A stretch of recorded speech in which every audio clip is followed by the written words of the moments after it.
We are now live on Insta, Facebook, and I'm going to bring Sim on.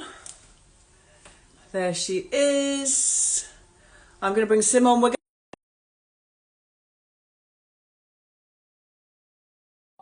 And we want to talk about this because it was really great and very informative. We've got the webinar available. Here she goes. We're getting good at this, aren't we? We are. It's the first time I can see you as well. We are. It always makes me giggle because, you know, I shortened my name from Simon to Sim so that people didn't get it wrong. The only time that I've heard somebody say it right is when you've said, I'm just going to bring Sim on. I'm like, I just got my name right, but please refer to me as Sim. Sim on. Sim on. Oh, that's so funny. I'm going to bring Sim on. Yeah, that's so funny. Because do I normally say Simone? A lot of people call me Simone, which is why I just refer to myself as Sim, because I'd rather just, I can't, you know, for nearly 46 years of correcting people, I can't be asked anymore. Are you really 46 already? Next week. Wow. Yeah, next week. Sorry, we're going to come on to the fat loss thing, but Sim and I are so much more than about fat loss and health. Like, we've just been having a great conversation earlier in a meeting just about the whole muscle mass thing. We really are focused on muscle mass at the moment in class. I've got a lot to say about it. And a lot of my friends, or I'm going to be 64 next week, which is crazy because it just sounds so old and I've got so much to say on it.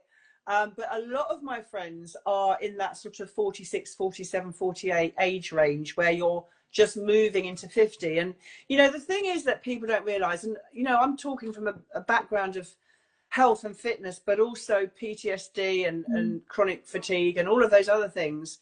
That I can really speak now as somebody who's sort of walked through all of it. And I can really see now more than ever how by the time you get to 50, going through your 50s and then definitely 60, every decade your body's changing so much. And it's not just about your body changing, it's the fact that you have to work harder to maintain what you didn't have to work harder when you were younger.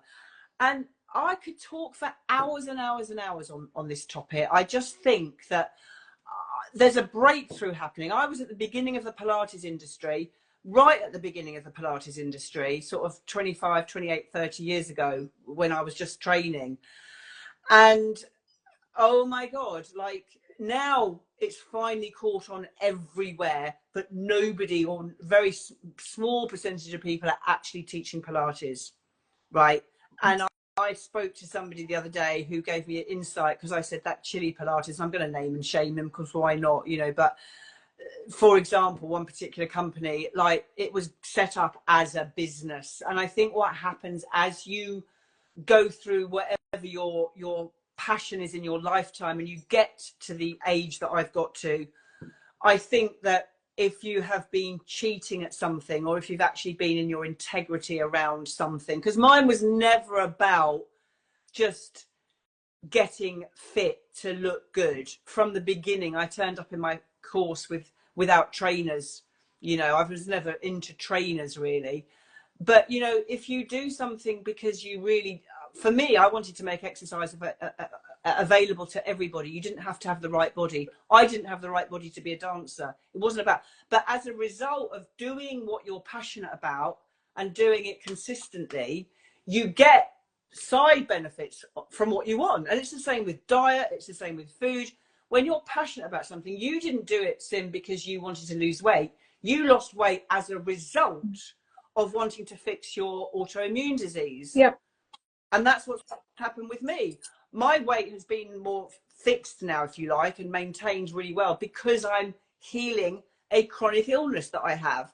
So, you know, the passion for what we do, knowing that it's going to make us healthier and live a stronger, healthier life, has to be the focus. Has to be the focus. I've been all over on this. Sorry, I'm full of it this morning. Yeah, but I agree, and I think at least for me, I can't speak for you, but for me, having seen what degenerative diseases can do to someone, and living with that,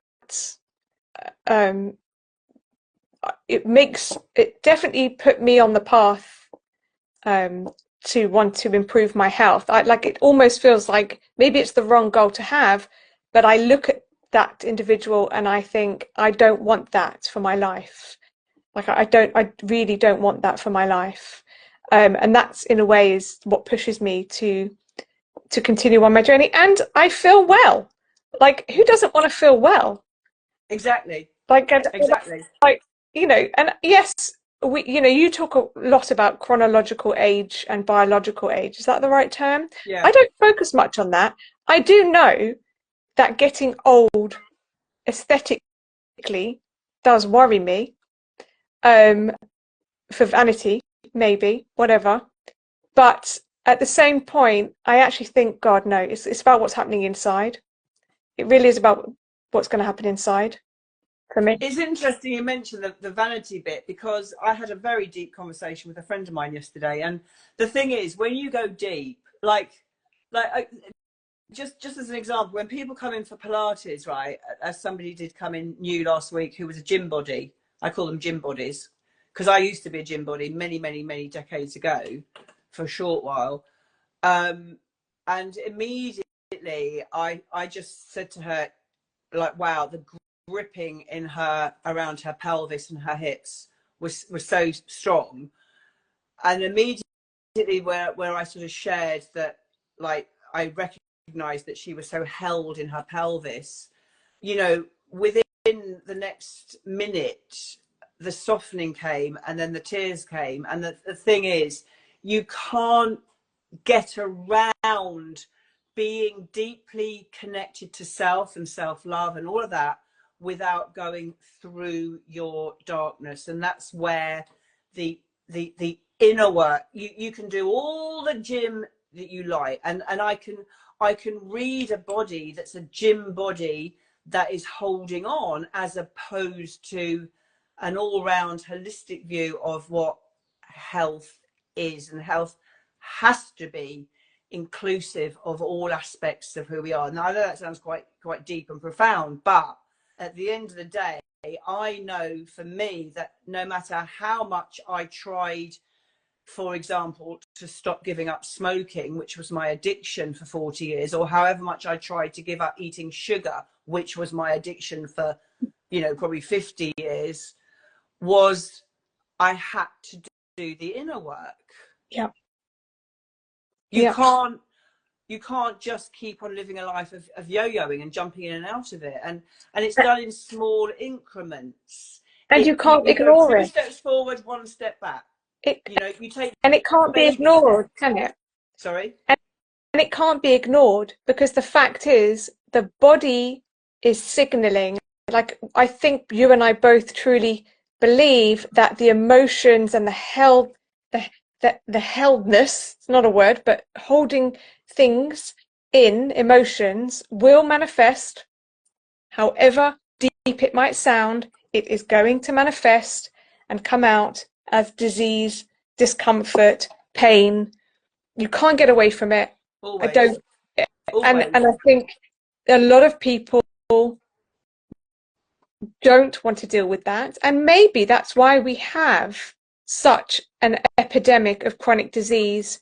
And, even if we look at obesity, could potentially be seen as an emotional, we're holding on to it, right?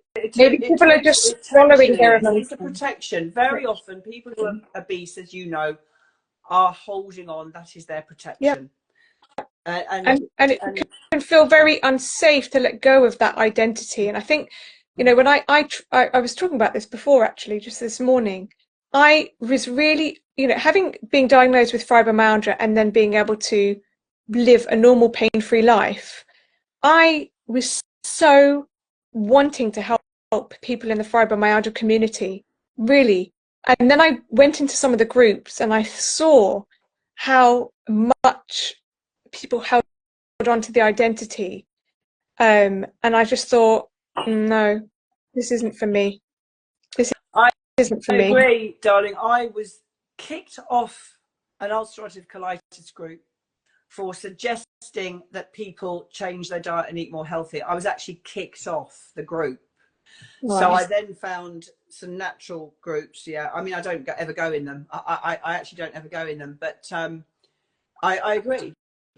You know, that's why the emotional side of this whole, you know, we are mind, body, Yeah. spirit activation, and the spiritual side and the emotional side is absolutely vital. Otherwise, you know, you do what we used to do back in the 80s, and that was get very fit, don't eat healthily, you know, and lose the weight, but inside your body is getting Right. destroyed Yeah. from what you're eating. So Yeah. getting the eating right is, you know, is a journey, and it's not the easiest journey, but trust me, when you start doing some simple postural alignment, you know, some weight training, and just shifting your diet, getting yourself into the mindset, find the community where you can change your life. Your mood will change, your vibration will change, you'll attract people like-minded. You know, you and I are really blowing up now because we're both really living our passion now and supporting each other. And the community that we're building are people that want the same. Indeed. So You know, actually, that leads me on to something quite interesting in my. I'm going to talk about the mind-body system because of what you've just said. I have found, and I've been taking it for 3.5 weeks now, that my journey has shifted. My passion has grown even more because what the mind-body system has allowed me to do is free up the space in my mind that was taken over by the food noise, the craving, the willpower, the obsession, the addiction of food. And that has totally cleared. It's freed my mind to allow me to focus on my passion, which is supporting people in their health journey and encouraging the changes and growing our business and just living our authentic life. And I thought I was doing that until about 3 weeks ago when I realized what it feels like to have a free mind of no obsession. And I think for our community, if they are looking at wanting to make changes but feel overwhelmed by the fact that there could very well be many changes that they need to make, I think that this could be the starting point for many people, because the inspiration, the support that we're going to give, the mind body system and its ability to clear the mind is going to allow the space for people to actually find it easier to make the changes. And I don't say that lightly, Shakti. I don't say that lightly. No, I agree. I completely agree. You know, I sat with a friend yesterday and we shared some very deeply profound, authentic, vulnerable connection just for a moment where we both shared, you know, yesterday was 38 years since my husband died and I was left a widow at the age of 25. My husband died from cancer, age 25. We've got 2 babies. And, you know, that for me was the beginning of my journey. But my journey took me through addictions and sugar and smoking and drinking and all of those things, you know. And I've been on that journey and I know how hard it is to have and find the inspiration to keep going, especially when in those days we didn't have community like social media. We didn't have that. So you were pretty much on your own. And now we have the possibility and the opportunity to come together. Those people who actually want change, you know, people who want support, and who better to do it with than people who have done it themselves, you know. And I'm finding, even as a, you know, as a woman over 60 now, that I've been searching out community of people my age who want to remain or become stronger and fitter and healthier. I'm finding it harder and harder to find people in my age bracket that I can connect with at that level. And I have no doubt that I will bring in some community of women mainly I tend to work mostly with women, but also men, who also want change, even if the change is beginning at 60. Because trust me, by the time we get to 70, I'm afraid things start to, if you don't hold on to them, things will start to go downhill quite I rapidly think in it's terms of, before 60, quite frankly. I mean, the number of people that I see on social media, women who are going through perimenopause, menopause, and I go on about it quite a lot because I'm at that stage in my life, who, like, it's quite exhausting to listen to it. And everybody wants that magic pill, and they think it's going to be HRT, and then they think it's going to be vitamins, and they think it's going to be testosterone. But are they looking at things holistically? Are they looking at their diet, their stress, their sleep? the sleep. Are they going out into the sun the minute it comes out, like I do? I love this weather. Me too. Uh, you Me know, too. it like it just makes you feel better. But my point is, I think it needs to start earlier. That journey needs to start earlier, but it's very hard, isn't it? Because I think, when you're in your 20s and younger, you're somewhat immortal. You don't feel it. So yeah, it would be great to have a community of women. Now, and in fact, I'll tell you that when I chose to stop dyeing my hair in 2021, there is a whole community of women who are young. I've been going grey since I was 16. My father has got silver hair. It was all right for him, but it wasn't all right for me. And I was dyeing my hair from very young age, all the way through until 2021. And I discovered a whole community of women called Silver Sisters on Instagram. And I'm not talking old women, I'm talking women younger than me, in their 20s, embracing it. And this goes a little bit back to the whole sort of aesthetics of aging. And I really had to think about what that meant for me. We're told that we're letting ourselves go if we're not dyeing our hair the color that we should, the brown or the blonde or whatever it is.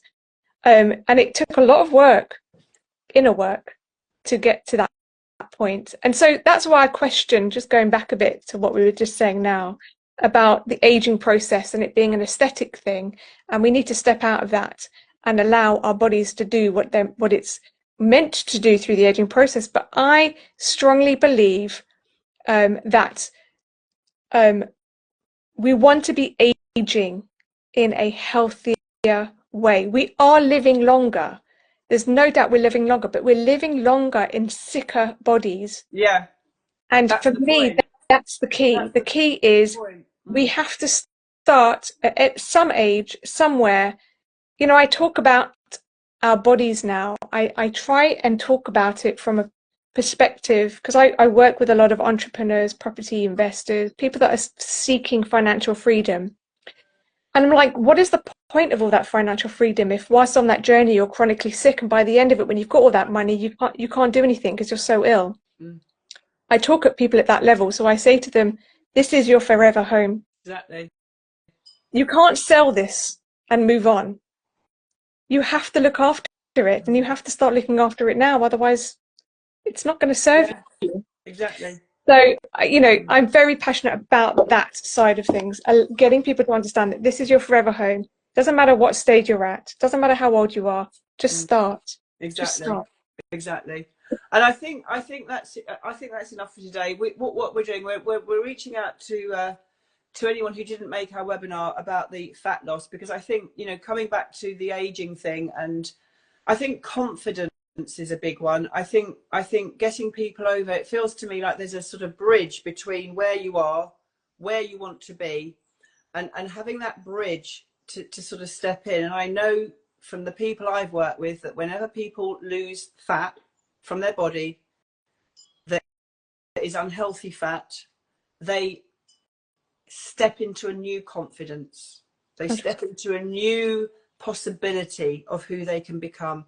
And I think this mind-body system is the perfect natural way, not taking injections to lose fat, but actually following the natural design of the body, and having the body activate its own GLP-1, which this product does. And I think it's giving people that bridge so that they can then really start to look at other aspects of how they can grow older in the most healthy possible way. And I think that's why you and I are so excited by this particular product. I really do. Well, I know that's why we're excited about it. It is. Because people sometimes need that kickstart to really, and have, I think what we're offering, what other companies might not be offering, I don't know what other companies there are, but it's all very well giving someone a list. I've had many people come in to my Pilates with a list of what their physio's given them. And I've looked at the list and I've thought, well, I wouldn't be doing that and I wouldn't be doing that. And I'll support them through it and I'll keep in touch with them. And they get the results that they haven't got. Same with meditation. You know, people could say to me, wow, is that a Buddhist training? Or is that a this training? Is that a that training? I go, no, this is just coming. This is it. This is natural. And so I'm not about a particular way of doing that is that way. And this is it. It's like there is an inherent way that is natural. And I think if we can just support people in connecting back to their wholesomeness, you know, the way to do that is not by injecting yourself and going on for years and years and putting up with the side effects and knowing that what you're doing is actually damaging the body's receptors to do it itself is not long-term way to do it. It's not the way. As far as you and I are concerned. So look, if anyone is listening to this and would like to have not a copy of the webinar we did the other day, but we're actually going to do another one, aren't we? So because we're very private with people and people ask questions and they get answers and we're very supportive, but we don't want to share our people with their problems to the world. So we're going to do a webinar where we can keep off everyone else bringing their questions stuff. This will just be an informative webinar that people can understand about GLP-1 as a natural hormone and about the product without the personal stuff.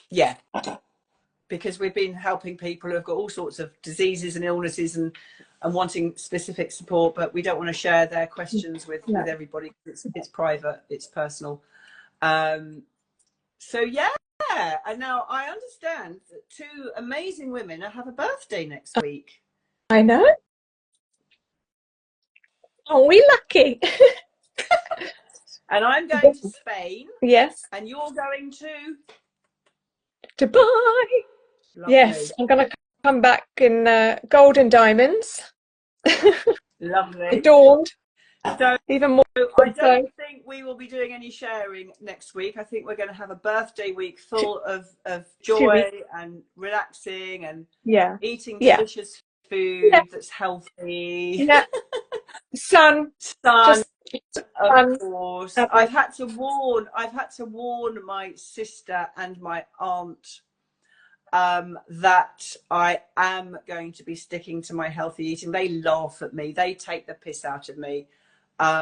But look, I may have an ice cream one day, but I'm so, I don't even crave these things at the moment. I'm just, so whatever I do, I will do. But I'm on a healing journey, as I have been for a long time. I'm really focused on it.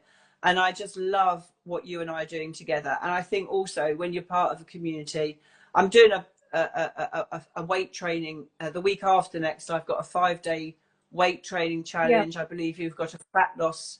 A sugar-free offer. So we've got loads of freebies. Loads of freebies to help support you. I mean, we just literally, if we could spoon feed you, we would, right? If we could spoon feed you, we would. But you kids, you've got to learn to do it yourself. And that's what we're here to help you do. I just went in the house. Two of my tenants in the house are going through various things at the moment, and I suddenly turned into Mama Bear. We had I mean, it's lovely because I'm finding everywhere I'm going, I'm attracting authentic conversations and vulnerability, and that's what keeps my heart alive and open, and that's what I love. I can't stand fakeness. Like, even though I've got my hair extensions in, I'm not going to lie. I love my hair and my nails.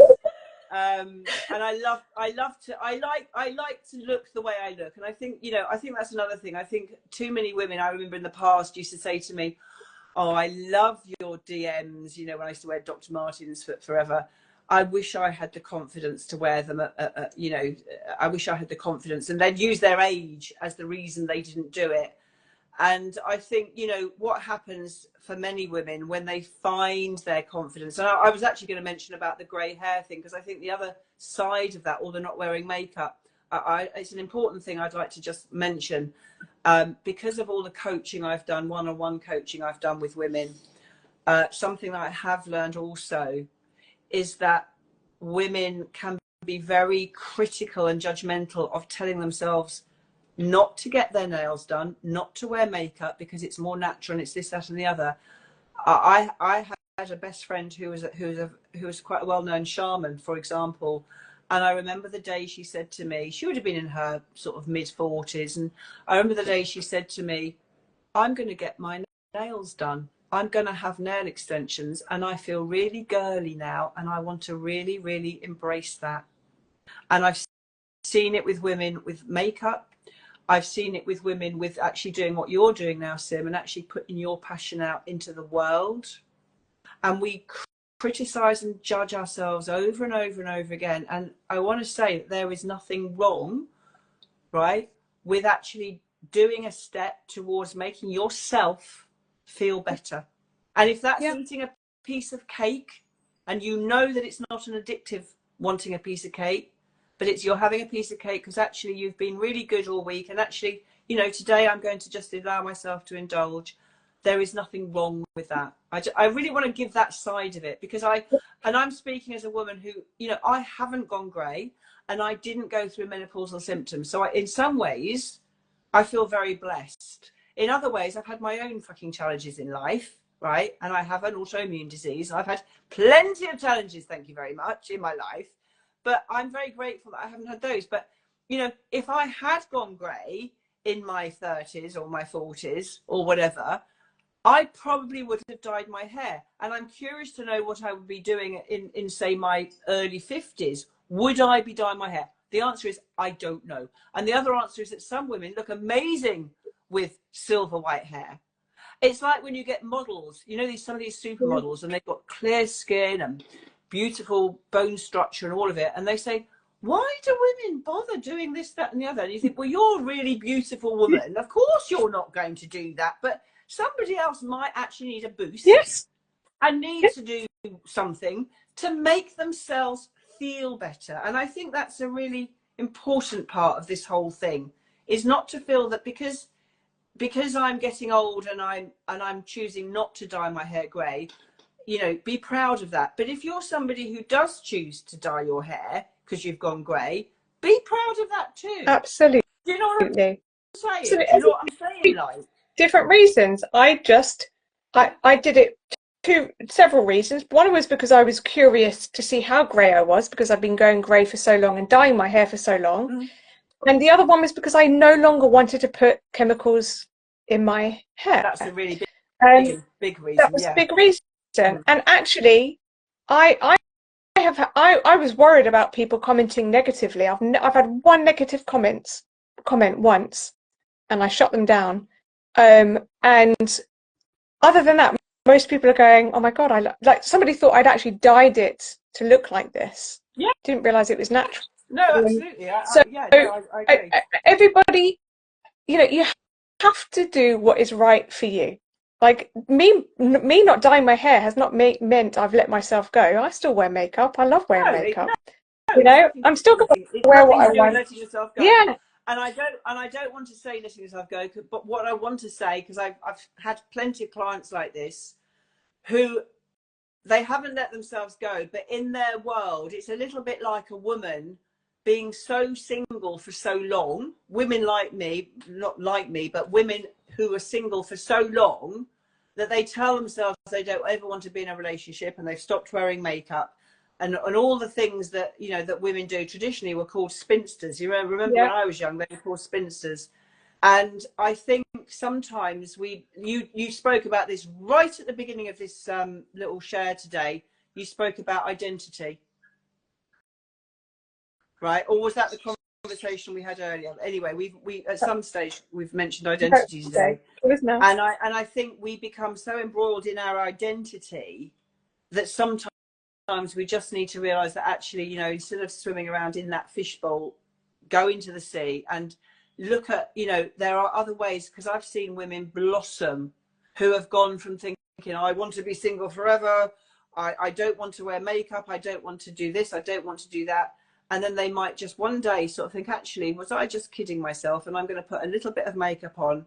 And I actually feel nice today. But that's very different to feeling like you cannot answer the front door without your makeup on, or you cannot go out without your makeup on.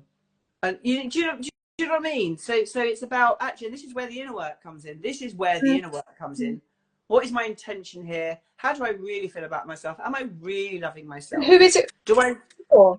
I think the big question is, who is it for? Like, is it for you? Are you wearing the makeup for you? Are you dyeing your hair for you? Are you dyeing it because the media have told you you've got to stay young forever and look young forever and feel young forever? And in fact, it's not even about feeling young. It's about looking young. That's the pressure that people are looking at. You know, and it's horrific. external factors. Like It does come from media. We can do another one later on TikTok and Instagram and all of those other things.